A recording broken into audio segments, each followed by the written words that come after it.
Hello students, I am Dr. Naresh Chandanani from Jaipur Engineering College.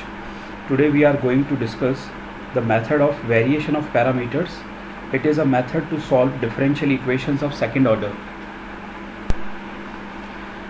Method of variation of parameters is useful when the given second order differential equation is with constant coefficient or with variable coefficients. In both the cases, variation of parameters method is very useful. Many times it is so that we find the CF means complementary function of the given second order differential equation. Second order equation आपकी जो है वो with constant coefficient हो या with variable coefficients हो तो उसका CF निकालना बहुत ज़्यादा डिफ़िकल्ट नहीं होता, लेकिन कई बार ऐसा होता है कि इक्वेशन का जो पर्टिकुलर इंटीग्रल या PI है वो बहुत कॉम्प्लिकेटेड हो जाता है. तो ऐसी सिचुएशन में वेरिएशन ऑफ पैरामीटर्स मेथड एक यूजफुल मेथड होता है. सपोज दिए हुए सेकेंड ऑर्डर डिफरेंशियल इक्वेशन में d2y by d x square plus p d y by d x plus q y equal to r. यहाँ p, q and r constants हो सकते हैं या x के फंक्शंस हो सकते हैं. तो इस डिफरेंशियल इक्वेशन में जो कॉम्प्लीमेंट्री फंक्शन है उसके दो पार्ट्स u एंड v हैं. Then by variation of parameters method, the complete solution of this equation may be given by y equal to au plus bv. Here a and b are obtained by solving the following two equations. a और b को निकालने के लिए हमें इन दोनों equations को solve करना होगा. u dA by dx plus v dB by dx equal to 0 and du by dx into dA by dx plus dv by dx into dB by dx equal to r. Here r is the right side of given differential equation.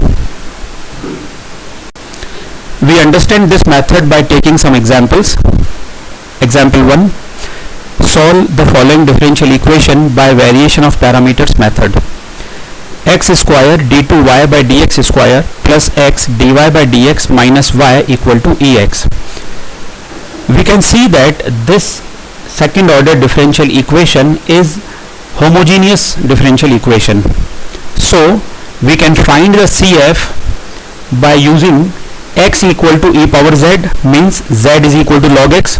Then we can substitute in equation 2 as d minus 1 plus d minus 1 into y equal to 0. This we have done for finding the complementary function of equation 2. It is further simplified as d square minus 1 y equal to 0. Its auxiliary equation becomes m square minus 1 equal to 0. So m is equal to plus minus 1. Therefore complementary function will be c1 e power z plus c2 e power minus z, that is c1x plus c2 upon x. Ez x के equal हमने assume किया था तो हमने Ez की जगह वापस x रख दिया है. तो कॉम्प्लीमेंट्री फंक्शन हो गया c1x plus c2 upon x. अब method of variation of parameters को यूज करते हुए इसका फर्स्ट इक्वेशन का सॉल्यूशन हम इस तरह से लिख सकते हैं y equal to a x plus b upon x. क्योंकि CF में हम देख रहे हैं कि जो CF के दो पार्ट्स हैं, पहला पार्ट x है और दूसरा पार्ट 1 अपॉन x है. तो कंप्लीट सॉल्यूशन हो गया y equal to a x plus b upon x. यहाँ a और b x के फंक्शंस हैं. इन्हें फाइंड आउट करने के लिए हम इन दोनों इक्वेशंस को सॉल्व करेंगे. x dA by dx plus 1 upon x dB by dx equal to 0 and dA by dx minus 1 upon x square dB by dx equal to e power x. Equation 4 को लाने के लिए हमने क्या किया है, फर्स्ट टर्म में x का डेरिवेटिव 1 लिखा है, सेकेंड टर्म में 1 अपॉन x का derivative minus 1 upon x square लिखा है और RHS में दिए हुए डिफरेंशियल इक्वेशन का जो RHS था उसे हमने सब्स्टिट्यूट किया है.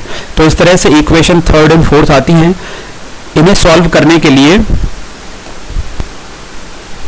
इक्वेशन 4 को x के साथ मल्टीप्लाई किया और फिर उसे इक्वेशन थर्ड में ऐड कर दिया तो हमें मिल जाएगा 2x dA by dx equal to x e power x, which is dA by dx is equal to 1 by 2 e power x. Integrating we can get a equal to 1 upon 2 e power x plus c3. c3 is an arbitrary constant. Now using dA by dx equal to half Ex into equation 4, we will get 1 upon 2 Ex minus 1 upon x square dB by dx equal to e power x.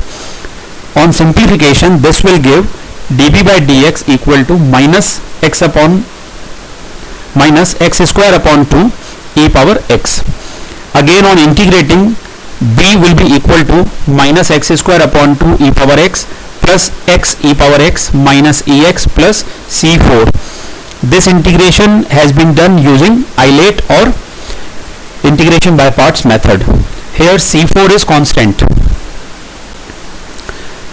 Now the complete solution will be y equal to ax plus b upon x.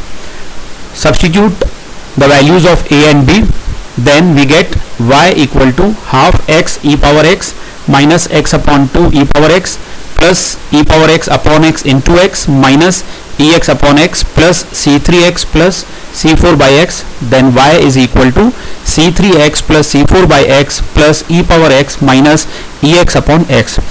We can see that in this final solution, first two terms are similar as that of was found in the CF. Starting में जो हमने CF निकाला था वो था c1x plus c2 upon x. तो यहाँ पर भी स्टार्टिंग के दो टर्म्स बिल्कुल वैसे ही हैं. इट मीन्स यहाँ पर फर्स्ट टू टर्म्स CF ही हैं और नेक्स्ट टू टर्म्स जो हैं वो PI को इंडिकेट करते हैं. Next example, d2y by dx square plus 4y equal to 4 tan 2x. To find the CF, we write auxiliary equation as m square plus 4 equal to 0. So m is equal to plus minus 2 iota. Therefore complementary function will be c1 cos 2x plus c2 sin 2x. c1 and c2 are arbitrary constants and we can see that two parts of this CF are cos 2x and sin 2x. Means ये हमारे लिए u और v हो जाएंगे. अब variation of parameters method को use करके solution होगा y equal to a cos 2x plus b sin 2x. a और b के वैल्यूज निकालने के लिए हमें इक्वेशन सेकंड और थर्ड को सॉल्व करना होगा. इक्वेशन सेकंड है dA by dx into cos 2x plus dB by dx into sin 2x equal to 0. And equation third is dA by dx into minus 2 sin 2x plus dB by dx into 2 cos 2x equal to 4 tan 2x. Equation third बनाने के लिए आप क्या करेंगे, first term में cos 2x का derivative लिखा गया है minus 2 sin 2x. Second term में sin 2x का डेरिवेटिव लिखा गया है 2 cos 2x. राइट साइड में r यानी कि जो दिया हुआ डिफरेंशियल इक्वेशन है उसका राइट साइड हमने पुट किया. दोनों साइड्स 2 से कैंसिल करेंगे और जो इक्वेशन थर्ड आपके पास बचेगी उसे cos 2x के साथ, इक्वेशन 2 को sin 2x के साथ मल्टीप्लाई करके और इन्हें ऐड करेंगे. तो dB by dx is equal to 2 sin 2x. This implies b is equal to minus cos 2x plus c3. c3 is arbitrary constant. Now multiply second equation by cos 2x and third equation by sin 2x and subtract them. You will get dA by dx equal to minus 2 tan 2x into sin 2x. tan 2x की जगह पर sin 2x upon cos 2x लिख देंगे तो हमें मिलेगा minus 2 sin square 2x upon cos 2x. फिर sin square 2x की जगह पर आप लिख सकते हैं 1 माइनस cos स्क्वायर 2x. तो इसे सिंप्लीफाई करेंगे 1 अपॉन cos 2x को लिख सकते हैं sec 2x और cos स्क्वायर अपॉन cos को लिख सकते हैं cos 2x. Means finally dA upon dx is equal to minus 2 sec 2x plus 2 cos 2x.